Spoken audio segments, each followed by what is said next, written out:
అందరికీ నమస్కారం అండి. Welcome to infinity astrological sciences YouTube channel. ఈరోజు మనము జాతకంలో పితృదోషము, అలాగే పితృదేవత అనుగ్రహం అనేది ఒక జాతకంలో ఎలా నిర్ణయింపబడుతుంది, అలాగే మనకు నవమాధిపతి నవమ స్థానం అనేది ఒక మనిషి జీవితంలో ఉన్నత విద్యని, జ్ఞానాన్ని, అదృష్టాన్ని, వంశాభివృద్ధిని ఎలా కలుగజేస్తుందనే విషయం గురించి ఈరోజు మనం డిస్కస్ చేసుకోబోతున్నాము. సో మెయిన్ ఇక్కడ ఇంపార్టెంట్, మనం పితృదోషం గురించి లేదా పితృదేవత అనుగ్రహం గురించి మాట్లాడుకునేటప్పుడు ఏమవుతుందంటే, జాతకంలో మనకు పితృస్థానము, పితృస్థానాధిపతి అయినటువంటి 9వ ఇల్లు, 9వ అధిపతి చాలా ఇంపార్టెంట్ రోల్ ప్లే చేస్తారండి. అంటే పితృదేవత అనుగ్రహం అనేది ఎలా ఉంటుందనంటే, 9వ ఇల్లు, 9వ ఇంటి అధిపతి శుభత్వం పొంది ఉంటే అది మనకు పితృదేవత అనుగ్రహానికి దారితీస్తుంది. ఎప్పుడైతే మనకు 9వ ఇల్లు, 9వ ఇంటి అధిపతి పాపత్వం చెంది ఉంటారో లేదా బలహీనపడి ఉంటారో అప్పుడు అది మనకు పితృదోషానికి దారితీస్తుంది. సో ఇక్కడ పితృదేవత అనుగ్రహం అనేది ఎలా చూడాలి అని అంటే, మనకు జాతకంలో 9వ ఇంటి అధిపతి ఉచ్చంలో ఉంటేనో, 9వ ఇంటి అధిపతి స్వక్షేత్రంలో ఉంటేనో, 9వ ఇల్లు శుభకర్తరి యోగంలో ఉంటేనో, లేకపోతే 9వ ఇంటి మీద ఏదైనా శుభగ్రహ ప్రభావం ఉంటేనో, 9వ ఇంట్లో శుభగ్రహాలు ఏవైనా ఉచ్చబడి ఉంటేనో అప్పుడు అది మనకు పితృదేవత అనుగ్రహాన్ని ఇస్తుందండి.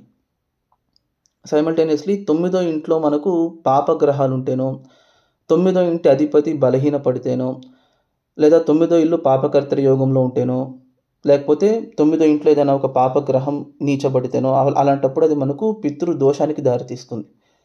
సో నార్మల్గా ఈ పితృదోషం యొక్క తీవ్రత అనేది మనకు చాలా ఫ్యాక్టర్స్ మీద ఆధారపడి ఉంటుందండి. ఒకటి మెయిన్ మనం చూడాల్సింది పితృస్థానము, పితృస్థానాధిపతి యొక్క కండిషన్ ఎలా ఉంటుందో ఫస్ట్ మనం చూడాలి.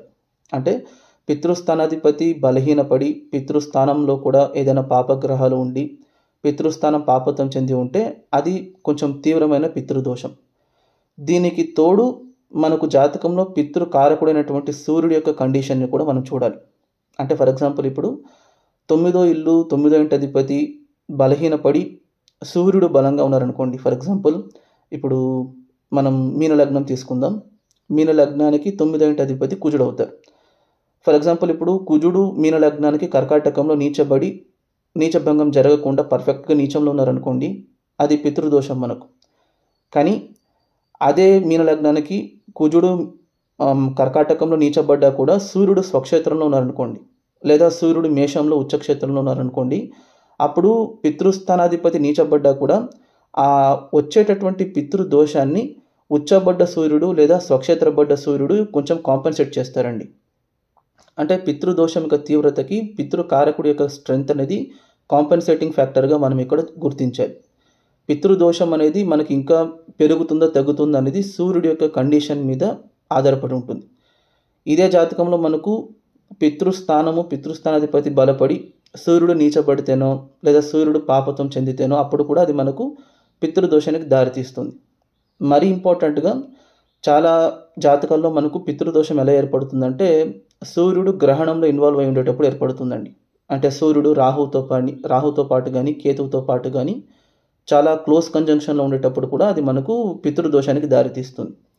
కానీ టాప్ గ్రేడ్ మోస్ట్ హైయెస్ట్ పితృదోషం ఎలా ఏర్పడుతుందని అంటే, సూర్యుడు శనీశ్వరుడు. అంటే మనకు జాతకంలో తండ్రి కొడుకులు ఎవరవుతారు? సూర్యుడు తండ్రి అవుతారు, శనీశ్వరుడు కొడుకు అవుతారు. ఈ తండ్రి కొడుకుల పరస్పర సంబంధం అనేది మనకు పితృదోషాన్ని ఇన్ఫ్లుయెన్స్ చేసేటటువంటి మేజర్ ఫ్యాక్టర్. అంటే సూర్యుడు మనకు శనీశ్వరుడు ఎంతకెంత సంబంధపడతారు. అంటే టాప్ గ్రేడ్ పితృదోషం ఎలా ఉంటుందంటే, సూర్య శనీశ్వరుడు కలిసి ఉండడం, ఒకే ఇంట్లో చాలా క్లోజ్ కంజంక్షన్లో కలిసి ఉంటే అది చాలా టాప్ గ్రేడు పితృదోషం అని భావించాలి. అలాగే సూర్యశనుడు ఒకరినొకరు చూసుకున్న, సూర్యశనుడు ఒకరితో పాటు ఒకరు పరివర్తన చెంది ఉన్నా కూడా మనకు పితృదోషం కింద మనం భావించాలి. ఈ పితృదోషం కూడా మనకు ఏ స్థానంలో ఏర్పడుతుంది అనేది కూడా చూసుకోవాలి. అంటే కేంద్రాల్లో ఏర్పడుతుందా, దుస్థానాల్లో ఏర్పడుతుందా, లేకపోతే లగ్నంలో ఏర్పడుతుందా, కోణాల్లో ఏర్పడుతుందా అనేది కూడా చూసుకోవాలి. సో ఇక్కడ మనకు 9వ ఇల్లు, 9వ అధిపతి, పితృకారకుడైనటువంటి సూర్యుడు, ఈ 3 ఫ్యాక్టర్స్ మనకు ఎంతకెంత బాధింపబడుతుందో అంతకంత మనకు పితృదోషం యొక్క తీవ్రత అనేది జాతకంలో పెరుగుతుంది. సో ఈ పితృదోషం కలగడానికి గల రీజన్స్ ఏంటి అని కనుక చూసుకుంటే, మనం చాలా జాతకంలో చూసుకునేటప్పుడు చాలామంది మనకు చెప్పేది ఏంటంటే, మనం పితృకర్మలు కరెక్ట్గా చేయకపోతే, మనం కానీ మన పూర్వీకులు కానీ, అంటే ఫర్ ఎగ్జాంపుల్ మన తండ్రి కనుక మన తాతగారికి అంత్యక్రియలు చేయకపోతేనో, లేదా మన తాతగారు వాళ్ళ తండ్రికి అంత్యక్రియలు చేయకపోతేనో అప్పుడు అది మనకు పితృదోషానికి దారితీస్తుందని చెప్తారు. కానీ ఈ పితృదోషానికి దారితీసేటటువంటి ఫ్యాక్టర్స్ చాలా ఉంటాయండి. ఓన్లీ పితృకర్మలు మాత్రమే కాదు, పితృదేవత కోపం అని కూడా ఉంటుంది. అంటే వంశవృక్షంలో ఎవరైనా ఏదైనా ఒక చెడు కార్యాలు చేసి ఉంటేనో, పాప కార్యాలకు పాల్పడి ఉంటేనో, దైవ కోపానికి గురై ఉంటేనో అప్పుడు అది మనకు పితృదోషం కింద జాతకంలో కనపడుతుంది. మోస్ట్ ఇంపార్టెంట్లీ పితృదోషం అనేది ఎందుకు ఏర్పడుతుంది అని అంటే, తల్లి తండ్రి చనిపోయేటప్పుడు, అంటే వాళ్ళు వయసు అయిపోయి వాళ్ళు ఒక డెత్ బెడ్ మీద ఉండేటప్పుడు, అంటే చనిపోయే స్టేజ్లో ఉండేటప్పుడు వాళ్ళను సరిగ్గా చూసుకోకపోవడం వల్ల మేజర్గా ఈ పితృదోషం ఏర్పడుతుంది. అంటే ఎయిదర్ పోయిన జన్మలో మన తల్లిదండ్రులను వాళ్ళు చనిపోయేటటువంటి స్టేజ్లో వదిలేసి ఉంటే, అంటే సరిగ్గా చూసుకోకుండా వాళ్ళను కేర్ తీసుకోకుండా వాళ్ళను అలాగే వదిలేసి ఉంటే అప్పుడు అది మనకు పితృదోషం కింద వర్తిస్తుంది. మెయిన్గా ఏంటంటే, వయసైన వాళ్ళను, వృద్ధులను మనం ఎప్పుడైతే కేర్ తీసుకోకుండా వదిలేస్తామో అప్పుడే మనకు జాతకంలో పితృదోషం అనేది చాలా తీవ్రంగా ఏర్పడుతుందండి. దాని ఫలితాంశమే మనకు చిన్నప్పుడు తల్లిదండ్రులు చనిపోవడం కానీ, లేకపోతే తండ్రికి దూరం అవ్వడం కానీ, తల్లిదండ్రులకు దూరంగా ఉండి చదువుకోవడం కానీ. మెయిన్గా ఇక్కడ ఏంటంటే, పితృదోషం ఏర్పడేటప్పుడు అది ఓన్లీ వాళ్ళ ఫాదర్కి చెడు చేస్తుందని మనం భావిస్తాం. అది చాలా తప్పండి. చాలామంది జాతకాల్లో పితృదోషం ఉంటే వాళ్లకు తండ్రులు చాలా బాగున్నారు, తండ్రికి ఇంకా మంచి జరుగుతుంది, తండ్రి వల్ల ఇంకా అదృష్టం వస్తుంది. పితృదోషం అనేది మెయిన్గా వివాహానికి, సంతానానికే కొంచెం ఎక్కువ ప్రాబ్లమ్ని తీసుకొస్తుంది. అది ఎలాగో ఇప్పుడు మనం ఒక ప్రాక్టికల్ ఎగ్జాంపుల్ ద్వారా వివరించుకుందాం. సో మీరు కనుక జాతకాన్ని కనుక చూసుకుంటే, ఇది ఒక మగవారి జాతకం అండి. ఈయన జన్మించింది వచ్చేసి ధనుర్లగ్నంలో జన్మించారు. గ్రహస్థితిని కనుక చూసుకుంటే 3వ ఇంట్లో వక్రించినటువంటి గురువు ఉన్నారు, 4వ ఇంట్లో రాహువు. పితృస్థానాన్ని గమనించండి, అక్కడ శుక్రుడు ఉన్నారు, సూర్యుడు ఉన్నారు, శనీశ్వరుడు ఉన్నారు. దశమ స్థానంలో వక్రించిన బుధుడు, కేతువు, చంద్రుడు ఉన్నారు. లాభస్థానంలో కుజుడు ఉన్నారు. సో ఇక్కడ మెయిన్గా మనం చూడాల్సింది ఏంటంటే, పితృదోషం గురించి మాట్లాడుకునేటప్పుడు 9th హౌస్, 9th లార్డు, అలాగే పితృకారకుడైనటువంటి సూర్యుడు యొక్క కండిషన్, ఈ 3 మీరు అక్కడ గమనించండి. ఈ పర్టికులర్ ధనుర్లగ్నానికి పితృస్థానాధిపతి, పితృస్థానము, పితృకారకుడు ముగ్గురు సూర్యుడే అవుతారు. సో ఇక్కడ సూర్యుడు యొక్క బలాబలం మీదే ఈ జాతకుడికి పితృదేవత అనుగ్రహం ఉంటుందా లేకపోతే పితృదోషం ఏర్పడుతుందా అనేది చూసుకోవాలి. ఇక్కడ కనుక చూసుకుంటే పితృస్థానాధిపతి అయినటువంటి సూర్యుడు పితృస్థానంలో స్వక్షేత్రబడి ఉన్నారు. అది one of the best position చెప్పాలంటే. ఇన్ఫ్యాక్ట్ చెప్పాలంటే అది పితృదేవత అనుగ్రహానికి దారితీయాలి. కానీ ప్రాబ్లం వల్ల ఎక్కడ వస్తుందని అంటే, సూర్యుడు అక్కడ శనితో పాటు చాలా క్లోజ్ కంజంక్షన్లో కలిసి ఉన్నారు. అంటే సూర్యశనుల యొక్క కలయిక అనేది చాలా తీవ్రమైనటువంటి పితృదోషానికి దారితీస్తుందండి. ఈ పితృదోషం అనేది కూడా ఎక్కడ ఏర్పడుతుంది అనేది మీరు గమనించండి. ఈ పితృదోషం అనేది పితృస్థానంలోనే ఏర్పడుతుంది. అంటే సూర్యుడి ఇంట్లో సూర్యుడితో పాటు కలిసి శనీశ్వరుడు క్లోజ్ కంజంక్షన్లో ఉన్నారు. ఇక్కడ క్లోజ్ కంజంక్షన్ అంటే ఏంటంటే, సూర్యుడు 27 డిగ్రీల్లో ఉన్నారు, శనీశ్వరుడు 29 డిగ్రీల్లో ఉన్నారు. అంటే దాదాపు వాళ్ళిద్దరి మధ్య ఓన్లీ 2 degrees మాత్రమే గ్యాప్ ఉంది. అది కూడా పితృదోషం అనేది it is going to happen. అంటే శనీశ్వరుడు చాలా మందగ్రహం కాబట్టి శనీశ్వరుడి స్పీడ్ అనేది చాలా తక్కువ ఉంటుంది. ఎప్పుడైనా సరే శని సూర్యుడిని క్రాస్ చేయలేరు, శనీశ్వరుడినే సూర్యుడు క్రాస్ చేయాలి. సో ఇక్కడ చూసుకుంటే శనీశ్వరుడు 29 డిగ్రీల్లో ఉన్నారు, సూర్యుడు 27 డిగ్రీల్లో ఉన్నారు. అంటే సూర్యుడు శనీశ్వరుడిని కంజంక్ట్ అవుతూ ఉన్నారు. అంటే conjunction is going to happen. అంటే సూర్యశనుల కలయిక అనేది జరగబోతోందని భావించాలి. ఇక్కడ జరగబోతుందా, జరిగిందనేది ఎందుకు మనం చాలా సీరియస్గా కన్సిడర్ చేయాలి అని అంటే, ఒక కలయిక అనేది జరిగిపోయింది అనుకోండి, అంటే సపోజ్ సూర్యుడు కనుక శనీశ్వరుడిని క్రాస్ చేసుకుని బయటకు వచ్చేసారనుకోండి, అప్పుడు పితృదోషం యొక్క తీవ్రత అనేది ఏజ్ అయ్యే కొద్ది తగ్గిపోతుంది వాళ్ళకు. ఇదే కనుక సూర్యుడు కనుక శనీశ్వరుడిని అప్రోచ్ అవుతున్నారు అనుకోండి, అప్పుడు పితృదోషం అనేది ఏజ్ అయ్యే కొద్ది కొంచెం పెరిగే ఛాన్స్ ఉంటుంది. అది కూడా సూర్యుడి యొక్క ప్రాక్సిమిటీ రేంజ్లో అది జరగాలి. అంటే సూర్యుడికి 5 డిగ్రీలు అటు ఇటు కనుక శనీశ్వరుడు ఉంటేనే చాలా తీవ్రమైన పితృదోషం. అందులో కూడా కంజంక్షన్ ఒకవేళ they are moving away from each other అనుకోండి, అది మంచిది మనకు. ఒకవేళ they are moving towards each other అనుకోండి, అప్పుడు అది మనకు చాలా తీవ్రమైనటువంటి నెగటివ్ ఇంపాక్ట్కి దారితీస్తుంది. సో ఈ జాతకం కనుక చూసుకుంటే ఇక్కడ చాలా తీవ్రమైనటువంటి పితృదోషము, పితృస్థానంలో పితృకారకుడు పితృస్థానాధిపతితో జరుగుతుంది. అలాంటప్పుడు ఈయన జాతకంలో దానివల్ల కలిగినటువంటి పరిణామాలు ఏంటి అని అంటే, జనరల్గా మనం చెప్పేటప్పుడు ఏంటి, ఈ జాతకుడికి వాళ్ళ తండ్రితో సంబంధం బాగుండదు, తండ్రితో విభేదాలు ఉంటాయి, లేదా తండ్రి అసలు బతికుండకూడదు, తండ్రి సుఖం అందకూడదు, ఇలా చెప్తాం మనం. కానీ ఈయన కనుక చూసుకుంటే ఈయన జన్మించింది వచ్చేసి 1950లో జన్మించారండి, సెప్టెంబర్లో జన్మించారు. ఈయనకు వీళ్ళ ఫాదర్కు మధ్య బాండింగ్ ఎలా ఉందంటే, తండ్రి కొడుకులు ఒకరంటే ఒకరికి చాలా ప్రాణం, విపరీతమైనటువంటి బాండింగ్ ఉంది. ఇన్ఫ్యాక్ట్ చెప్పాలంటే వాళ్ళ నాన్నగారు చనిపోయింది వచ్చేసి 2005లో చనిపోయారు. అంటే వాళ్ళ నాన్నగారు ఈయనకు 55 ఏళ్ళు వచ్చేంత వరకు బతికున్నారు. నార్మల్గా చాలామందికి ఏంటంటే పుట్టినప్పుడే చాలామంది తండ్రిని కోల్పోతారు, లేదా చదువుకునేటప్పుడు కోల్పోతారు. మహా అయితే ఒక 20-30 ఏళ్ళలోపు చాలామందికి 90% ఆఫ్ ద పీపుల్కు తండ్రులు ఉండరు. కానీ ఈయనకి ఏంటంటే ఈయనకు 55 ఇయర్స్ వచ్చేంత వరకు వాళ్ళ తండ్రి గారు బతికే ఉన్నారు. వాళ్ళ తండ్రితో ఉన్నటువంటి సంబంధం కూడా బాగానే ఉందండి. సో ఇప్పుడు పితృదోషంలో మనకు తండ్రితో ఎటువంటి విభేదాలు రాకపోయినా, తండ్రితో సంబంధం చెడిపోకపోతే, మరి పితృదోషం యొక్క ప్రభావం దేని మీద ఉంటుంది అని కనుక చూసుకుంటే, మనం జాతకంలో తప్పుగా అర్థం చేసుకునేటటువంటి ఒక మిస్కన్సెప్షన్ ఏంటి అని అంటే, పితృ అంటే ఓన్లీ మనం తండ్రి అని మాత్రమే భావిస్తామండి. యాక్చువల్గా సంస్కృతంలో మనకు పితృ అంటే మీనింగ్ ఏంటి అంటే వంశం అని అర్థం. అంటే వంశవృక్షమైనా సరే, అది మన పూర్వీకులైనా సరే, లేదా మన తదుపరి పుట్టేటటువంటి జనరేషన్స్ అయినా సరే, రెండింటినీ మనకు పితృ అనేది మనకు ఇండికేట్ చేస్తుంది. జనరల్గా ఈ పితృదోషం ఉండేటటువంటి వాళ్లకు ప్రాబ్లం వాళ్ళ ఫాదర్కి జరగడం కాదండి. ప్రాబ్లం అంతా ఎక్కడ వస్తుందంటే వాళ్ళ ఫ్యూచర్ జనరేషన్స్ మీద ఆ ప్రభావం పడుతుంది. అంటే మెయిన్గా పిల్లలు కలిగేటప్పుడు ఆ ప్రభావాన్ని తీసుకొస్తుంది. ఒక మనిషికి వంశం అనేది నిలబడాలన్నా, పిల్లలు కలగాలన్నా, వివాహం జరగాలన్నా, ఇవన్నీ మనకు పితృదేవత అనుగ్రహం వల్లే జరుగుతుందండి. ఇక్కడ ఈయనకు ప్రాబ్లం వల్ల ఎక్కడ వచ్చిందంటే, వీళ్ళ ఫాదర్తో ఉన్న బాండింగ్లోనో, లేకపోతే వీళ్ళ ఫాదర్ నుంచి రావాల్సిన ప్రాపర్టీస్లోనో, వీళ్ళ ఫాదర్ యొక్క ఆయుష్లోనూ జరగలేదు. ప్రాబ్లం అంతా ఈయనకు మ్యారేజ్, చిల్డ్రన్ మీద ఇంపాక్ట్ పడింది. ఈయనకు కరెక్ట్గా ఈయన జన్మించింది 1950లో అయితే ఆయనకు మ్యారేజ్ జరిగింది 1990లో జరిగింది. అంటే ఆయనకు అప్పుడు ఏజ్ వచ్చేసి 40 ఏళ్ళు. ఇంతకీ ఈ మ్యారేజ్ ఇంత లేట్ అవ్వడానికి రీజన్ ఏంటి అని అంటే, హెల్త్ ప్రాబ్లము, లేకపోతే అబ్బాయి బాగుండకుండా ఉండడము, లేకపోతే ఆస్తి అంతస్తులు లేకుండా ఉండడము, ఫినాన్షియల్గా డౌన్ ట్రాడన్లో ఉండడము కాదండి. ఆయనే పర్సనల్గా పెళ్లి మీద ఇంట్రెస్ట్ లేకుండా ఇన్ని రోజులు చేసుకోలేదు ఆయన. ఇన్ఫ్యాక్ట్ చెప్పాలంటే ఆయన దగ్గరకు చాలా సంబంధాలు వచ్చాయి. వాళ్ళ నాన్నగారు కూడా చేసుకోమని చెప్పారు. ఆయన పర్సనల్ ఇంటెన్షన్ ద్వారా పెళ్ళి వద్దు, పెళ్లి చేసుకుని 1990 వరకు డిలే చేసుకుంటూ వచ్చారు ఆయన.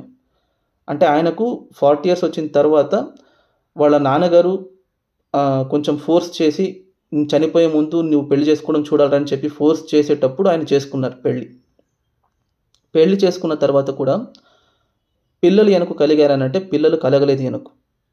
ఇది ఇంకొక గమ్మత్ ఏంటంటే, పిల్లలు కలగకపోవడానికి ప్రాబ్లం ఈయనలో లేదు, ఈయన వైఫ్కి హెల్త్ ప్రాబ్లం ఉంది. అంటే ఆవిడకు కొంచెం యూట్రస్ ఇష్యూ వచ్చింది. సో ఇక్కడ ఏంటంటే పితృదోషం జరిగేటప్పుడు ఏంటంటే అది తండ్రికి చెడు చేసేస్తుంది, లేక తండ్రికి ఏమైనా ప్రాబ్లం తీసుకొస్తుంది అని చాలామంది అనుకుంటామండి. అది తప్పు. పితృదోషం అనేది ఏంటంటే ఎప్పుడైనా సరే వంశవృక్షం నిలబడాలి, వంశాభివృద్ధి జరగాలి అని అంటే 9th హౌస్ బలంగా ఉండాలి. ఇక్కడ ఏంటి అని అంటే, ఎందుకు మనకు పిల్లలు కలగడానికి 9th హౌస్ యొక్క సహకారం అందాలి అని అంటే, ఎప్పుడైనా సరే మనకు జాతకంలో సంతాన స్థానానికి భావాద్భవం ప్రకారం పంచమ స్థానం ఏదైతే చూసుకోండి మనం. అంటే సంతాన స్థానమైనటువంటి పంచమ స్థానానికి 5వ ఇల్లు 9వ ఇల్లు అవుతుంది. అంటే పిల్లలకి మనకు కాంపెన్సేటింగ్ ఫ్యాక్టర్గా 9th హౌస్ అనేది ప్రవర్తిస్తుంది అక్కడ. అంటే 9th హౌస్ యొక్క బలాబలం మీదే ఒకరికి వంశం అనేది ఉంటుందా లేదనేది చూసుకోవాలి. ఇది ఎందుకు చెప్తున్నాను అని అంటే, ఇదే జాతకంలో మీరు సంతాన స్థానాన్ని చూడండి. సంతానాధిపతి అయినటువంటి కుజుడు లాభస్థానంలో ఉండి ఆయన ఇంటిని ఆయన చూసుకుంటున్నారు. అంటే సంతాన స్థానాన్ని సంతానాధిపతి చూసుకుంటూ ఉన్నారు. సంతాన కారకుడైనటువంటి గురువు సంతానాధిపతి అయినటువంటి కుజుడిని చూస్తున్నారు. సంతాన కారకుడు గురువు కుజుడి నక్షత్రంలో ఉన్నారు. సంతాన స్థానాధిపతి అయినటువంటి కుజుడు గురువు నక్షత్రంలో ఉన్నారు. అంటే వాళ్ళిద్దరి మధ్య పరివర్తన జరిగింది. అప్పుడేమవుతుంది, సంతానాధిపతి బలంగా ఉన్నట్టుగానే భావించాలి మనం ఇక్కడ. అంటే సంతానాన్ని ఇచ్చేటటువంటి గ్రహం కుజుడు, సంతాన కారకుడు గురువు ఇద్దరు బలంగానే ఉన్నారు. సంతాన స్థానం కూడా బలంగానే ఉంది. సంతాన స్థానం మీద ఎటువంటి పాపగ్రహ ప్రభావం లేదు అక్కడ. సంతాన స్థానాన్ని సంతానాధిపతి అయినటువంటి కుజుడు మాత్రమే చూసుకుంటున్నారు. సో మనం ఇప్పుడు జాతకం చూసేటప్పుడు ఏంటంటే సంతాన బలం బాగుంది కాబట్టి పిల్లలు కలగలని చెప్పేస్తాం మనం, కానీ ఆయనకు పిల్లలే కలగలేదు. ఇక్కడ ప్రాబ్లం అంతా ఎక్కడ వచ్చిందంటే, ఎప్పుడైనా మనకు పిల్లలు కలుగుతారా లేదా అనేది ఓన్లీ సంతాన స్థానం మీద దృష్టి పెట్టి మనం చెప్పేస్తాం పిల్లలు కలుగుతారా లేదా అనేది. కానీ యాక్చువల్గా వంశం అనేది ఉండాలి అని అంటే ఆయనకు 9th హౌస్ అనేది బలంగా ఉండాలి. ఇక్కడ 9th హౌస్ చెడిపోయింది. చెడిపోయిందంటే ఇన్ టర్మ్స్ ఆఫ్ పితృదోషం చెప్తున్నాను. కానీ వాళ్ళ నాన్నగారి వల్ల ఆయన పొందాల్సిన సుఖం పొందారు. ఎందుకంటే వాళ్ళ నాన్నగారు ఆయనకు 55 years వచ్చేంత వరకు ఉన్నారు. పోనీ 55 years వచ్చేంత వరకు వాళ్ళ నాన్నగారితో ఏమైనా గొడవలు వచ్చాయా, వాళ్ళ నాన్నగారితో ఏమైనా విభేదాలు వచ్చాయా, మనస్పర్ధలు వచ్చాయా అంటే అది కూడా లేదు.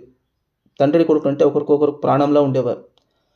సో ఇక్కడ ప్రాబ్లం అయితే ఎక్కడ వస్తుంది అంటే, పితృదోషం అనేది మనకు తల్లిదండ్రులను మనం సరిగ్గా చూసుకోకపోవడం వల్ల వస్తుందండి. Most important majority of the కేసెస్లో ఏంటంటే, తల్లిదండ్రులు వయసు అయిపోయిన వాళ్ళు చనిపోయే స్టేజ్లో వాళ్ళను చేరదీయకుండా వదిలేస్తే వాళ్ళు చనిపోయేటప్పుడు ఘోషిస్తూ చనిపోతారు.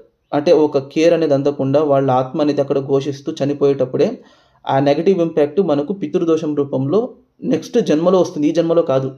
ఈ జన్మలో ఏం ప్రాబ్లం రాదు, కానీ వచ్చే జన్మలో మనకు వాళ్ళు పడినటువంటి బాధ, అలాగే వాళ్ళు పడినటువంటి ఆవేదన, ఇలాంటివన్నీ మనకు పితృదోష రూపంలో జరుగుతుంది. సో మెజారిటీ ఆఫ్ ద కేసెస్లో పితృదోషం యొక్క నివారణ అనేది పితృపక్షాల సమయంలో పిండ ప్రదానం చేస్తే జరుగుతుంది. ఇది రెమెడీ యాక్చువల్గా. లేదా నారాయణ నాగబలి పూజ కానీ, లేకపోతే అశ్వత్థ వృక్షం ప్రతిష్టాపన కానీ ఇలాంటివి చేస్తే ఇది మనకు పరిహారం కింద వర్తిస్తుంది. కానీ పరిహారాలు అనేవి పక్కన పెడితే పితృదోషం రాకుండా చూసుకోవాలి అని అంటే ఫస్ట్ మనం తల్లిదండ్రులను మంచిగా చూసుకోవాలి.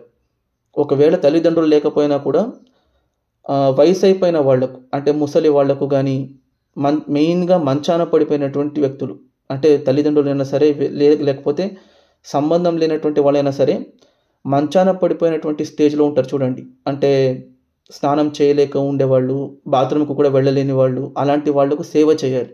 సేవ అంటే ఏంటంటే వాళ్లకు డబ్బులు చేయడం కాదు, వాళ్లకు అన్నం తినిపించడము, స్నానం చేయించడము, డ్రెస్ చేంజ్ చేయించడము, రెస్ట్ రూమ్కి తీసుకెళ్ళడము, ఇలాంటివన్నీ చేయాలి. అప్పుడే జాతకంలో మనకు పితృదోషం ఉన్నా కూడా తొలగిపోతుంది. మేజర్ రెమెడీ ఏంటంటే పితృదోషానికి ఏజ్డ్ పీపుల్, బెడ్ రిడన్ పీపుల్కు మనం ఎంతకంత సేవ చేసుకోగలుగుతామో, ఎంతకంత సహాయపడగలుగుతామో అంతకంత మనకు పితృదోష యొక్క నివారణ ఈ జన్మలోనే జరిగిపోతుందండి. ఇది మోస్ట్ ఇంపార్టెంట్. అందుకే చెప్పేది ఏంటంటే, ఇంట్లో ముసలి వాళ్ళు ఉంటే వాళ్ళని మంచిగా చూసుకోవాలి. ఎందుకంటే ముసలి వాళ్ళు ఎంత ఆనందంగా ఉంటే వాళ్ళ ఇంట్లో ఉన్నటువంటి దోషాలైనా సరే, వాళ్ళ ఇంట్లో ఎటువంటి ప్రాబ్లం ఉన్నా సరే, వాళ్ళ జాతకాల్లో ఎటువంటి చెడ్డ దశ జరిగినా సరే, ముసలి వాళ్ళు ఆనందంగా ఉంటే వాళ్ళ వల్ల వీళ్ళకి ఇంకా మంచి జరుగుతుంది. యాక్చువల్గా ముసలి వాళ్ళు కనుక ఇంట్లో లేకపోతేనే చాలా దోషాలు, జాతకంలో ఉన్నటువంటి నెగిటివ్ ఫ్యాక్టర్స్ అన్నీ అప్లిఫ్ట్ అయిపోతాయి మనకు. సో ఇక్కడ చూసుకుంటే ఆయనకు మ్యారేజ్ అయింది వచ్చేసి 1990లో జరిగింది ఆయనకు మ్యారేజ్. సో ఇక్కడ ఏంటంటే ఆయనకు పిల్లలు కలగలేదు, కానీ సంతాన స్థానాధిపతి బలంగా ఉన్నారు కదా. సో ఆయనకు పిల్లల సుఖం అందలేదు అని అంటే 1992లో వాళ్ళ చెల్లెల యొక్క కూతుర్ని దత్తత తీసుకున్నారు, అంటే పెంచుకున్నారు ఆయనతో పాటు. ఇది ఎందుకు చెప్తున్నాను అని అంటే, ఆయనకు బయాలజికల్గా పిల్లలు కలగకపోయినా, అంటే బయాలజికల్గా పిల్లలు పుట్టకపోయినా కూడా వాళ్ళ చెల్లెల యొక్క కూతురి ద్వారా సంతాన సుఖం అనేది పొందగలిగారు. అంటే ఇక్కడ సంతాన ప్రాప్తి లేదు ఆయనకు, కానీ సంతాన సుఖం పొందగలిగారు. 2018లో ఆవిడకు మ్యారేజ్ కూడా చేశారు. అంటే ఒక రకంగా కూతుర్లా చూసుకుని ఆవిడను పెంచి చదివించి పెద్ద చేసి ఆవిడకు పెళ్లి కూడా చేశారు. అంటే ఇక్కడ పంచమ స్థానము, పంచమాధిపతి ఓన్లీ మనకు పుత్ర సుఖాన్ని సూచిస్తుందని మనం ఇక్కడ గుర్తుంచుకోవాలి. అంటే సంతాన సుఖాన్ని మాత్రమే మనకి ఇక్కడ ఇండికేట్ చేస్తుంది. అంతేగాని సంతాన ప్రాప్తిని, వంశాభివృద్ధిని కలుగజేయాలి అని అంటే అది పితృదేవత అనుగ్రహము 9 ఏళ్ళు బలంగా ఉండాలి. ఇన్ఫ్యాక్ట్ చెప్పాలంటే ఆయన మంచిగా ఎంఈ చదువుకున్నారు, ఉన్నత విద్య చదువుకున్నారు, తండ్రి 55 ఏళ్ళు బతుకున్నారు, తండ్రితో ఉన్న సంబంధం బాగుంది, తండ్రి వాళ్ళ ఆస్తి కూడా వచ్చింది ఆయనకు మంచిగానే. ఇవన్నీ 9 ఏళ్ళు బాలేకపోతే జరగకూడదు. ఇక్కడ 9వ ఇల్లు బాగుందండి. అంటే పితృదేవత అనుగ్రహం అనేది బాగుంది, కానీ పితృదోషం యొక్క ఇంటెన్సిటీ చాలా తీవ్రంగా ఉంది ఇక్కడ. సో పితృదేవత అనుగ్రహాన్ని, పితృదోషాన్ని మనం సపరేట్గా చూసుకోవాలి ఇక్కడ. సో వీడియో లెంత్ ఎక్కువైపోతుంది కాబట్టి నేను ఇక్కడితో ఆపేస్తున్నాను. దయచేసి ఈ వీడియో కనుక మీకు నచ్చినట్టయితే ఈ వీడియోకి ఒక లైక్ చేయండి, షేర్ చేయండి, మీ యొక్క వాల్యుయబుల్ ఒపీనియన్స్ని కామెంట్ రూపంలో తెలియజేయండి. అలాగే ఛానల్ని మాత్రం సబ్స్క్రైబ్ చేసుకోవడం మర్చిపోకండి. Thank you.